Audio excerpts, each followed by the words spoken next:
అక్కడ ఏముంది? అబ్బాయి ఏం చేస్తుండు? అబ్బాయి అక్కడ ఏం చేస్తున్నాడు? ఇటు ఇటు ఇటు అటే చూడండి, అటే చూడండి, అటే చూడండి. ఆ అబ్బాయి ఏం చేస్తుండమ్మా అక్కడ? మీకు అందరికీ అది చేయడం వచ్చా? మీకు చేయడం వచ్చా? అది చేయడం వచ్చా? అది ఏంటి? పిల్లలు అటు చూడాలి. బనానా పడవనా? ఓకే, బనానా లాగిన పడవ, రైట్. అయితే చూడండి, ఆ పిల్లోడు పేరు ఏంటి అంటే బ్రూస్. ఆ పిల్లోడు పేరు ఏంటి? ఏం పేరు? చిన్నపిల్లలు వెనకాల వింటున్నారా? ఆ అబ్బాయి పేరు ఏంటంటే బ్రూస్. ఆ అబ్బాయికి ఒకరోజు చాలా చిన్న ఏదైనా కొత్తది చేయాలని చాలా ఆశ ఉండేదంట. అయితే చూడండి, ఆ అబ్బాయి ఏదో ఒకటి కొత్తగా చేసేవాడు. చేస్తూ ఉంటే వాళ్ళ డాడీ అన్నారంట, బ్రూస్ నీకు ఎప్పుడు పిల్లలు మీరు వినాలి, ఇటు పిల్లలు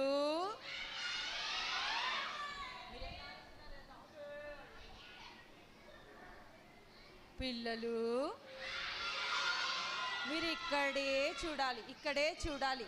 మీకు బయటికి వెళ్ళడానికి టైం అయిపోయింది, నాకు తెలుసు. ఓన్లీ 5 మినిట్సే.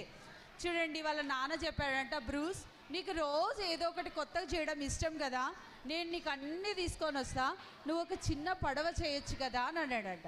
చూడండి, బ్రూస్ ఏం చేసిండు? చాలా చిన్న పడవ, చక్కగా ఎంత అందంగా ఉంది కదా. తను చేశాడు కాబట్టి తనకు అంత ఇష్టంగా అనిపించిందంట. ఒకరోజు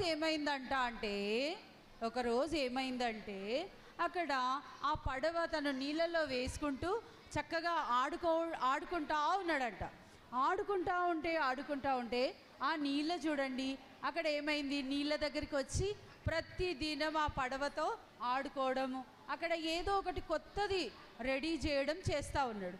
అయితే ఒకరోజు ఏమైందంట అంటే పెద్ద ఫైర్. ఉదయం కూడా ఒక కోడి ఫైర్లో పడి ఏమైపోయింది? కాలిపోయింది కదా. ఇక్కడ ఈ బ్రూస్ ఎక్కడైతే ఉన్నాడో చాలా చిన్న పడవతో ఆడుకుంటూ ఉన్నప్పుడు ఆ ప్రాంతం అంతా పెద్ద మంటల్లో కాలిపోతూ ఉందంట. ఫైర్ ఇంజిన్ వాళ్ళని పిలిపించారంట.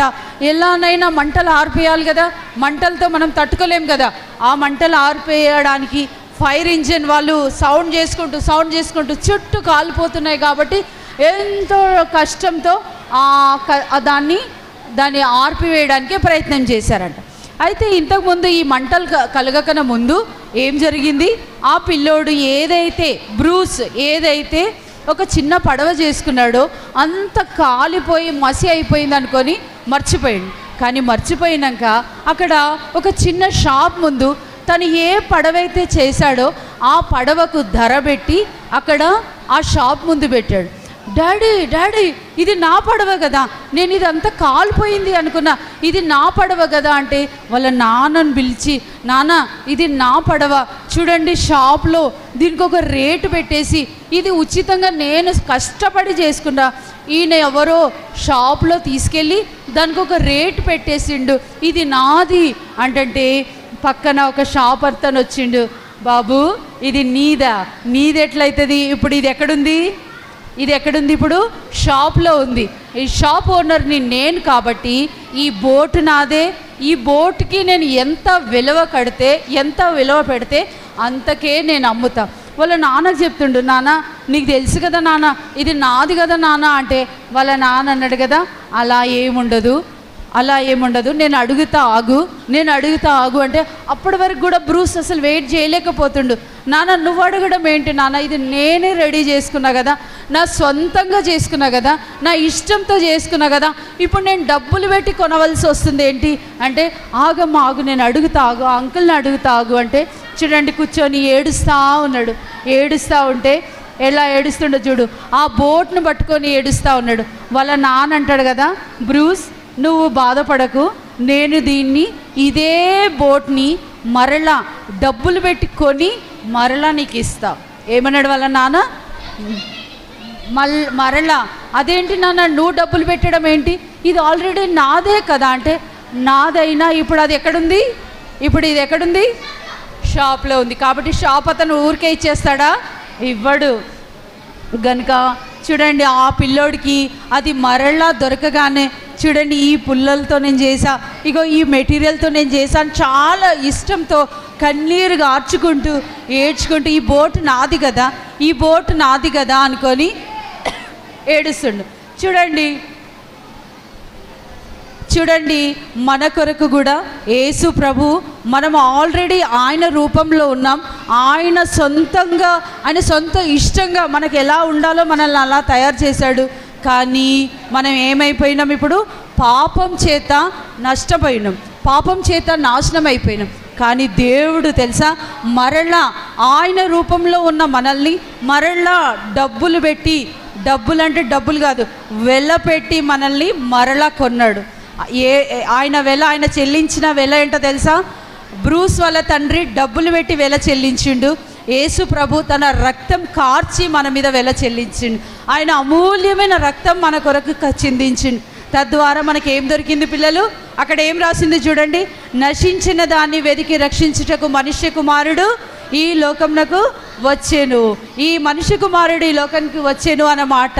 చూడండి, ఈ బోట్ ఆల్రెడీ ఏమైపోయింది? తన సొంతమే. మనం కూడా ఆయన సొంతమైన వారమే. కానీ మరలా మనం పాపం చేసి దేవుని మీద తిరుగుబాటు చేయడం వల్ల ఏమైపోయినాం? మరలా దేవుడి నుంచి దూరం అయిపోయినాం. తిరిగి దేవుడు మరలా మనల్ని కొనడానికి ఏం చేసిండు? ఆయన కుమారుడిని భూమి మీదకి పంపించవలసి వచ్చింది. ఆయన కుమారుడి యొక్క రక్తము ఈ భూమి మీద మన కొరకు చిందించవలసి వచ్చింది. ఆ చిందించిన రక్తము, ఆయన వెల చనిపోయిన ఆయన ప్రాణం మన కొరకు వెలగా చెల్లించాడు. గనుక మనం ఇప్పుడు ఎవరి వారం? యేసు ప్రభు వారం. అర్థమవుతుందా పిల్లలు? మనల్ని దేవుడు మరలా కొన్నాడు, వెలపెట్టి చెల్లించాడు. గనుక అట్టి దేవుని దగ్గరికి మనం ఏం చేద్దాం? మరలా దేవుని దగ్గరికి వద్దాం. మీరు ఏ ప్రాంతం, మీరు ఎక్కడ కూర్చున్నా, మీరు ఏం వింటున్నా, మీ మైండ్లో ఎటువంటి పొజిషన్ నడుస్తూ ఉన్నా, దేవా నువ్వు నన్ను మరలా నువ్వు మరలా నన్ను కొన్నావు కదా, దయచేసి నన్ను రక్షించినందుకే నీకు వందనాలని చెప్పి మనం ఏం చేద్దాం? ప్రార్థన చేసుకుందాం. రండి పిల్లలు, మనం మోకరించి, ఇది లాస్ట్ సెషన్, ఇది లాస్ట్ పాయింట్. మీరు ఎక్కడ ఉన్న వాళ్ళు అక్కడే మోకరించండి. అంకుల్ వచ్చి మీ దగ్గరికి వచ్చి ప్రార్థన చేస్తారు. మీకు ఎవరైతే మీరు ఈ 2 డేస్లో ఒకసారి నేను నిజంగా యేసు ప్రభుని అంగీకరించిన, నా హృదయంలో ఆయనను ఆహ్వానిస్తున్నా, ఈ 2 డేస్ నా కొరకే దేవుడు VBS తీసుకొచ్చాడు అనే ఆలోచన మీకుంటే మీరు తప్పనిసరిగా చేతులు జోడించి ప్రార్థన చేసుకోండి.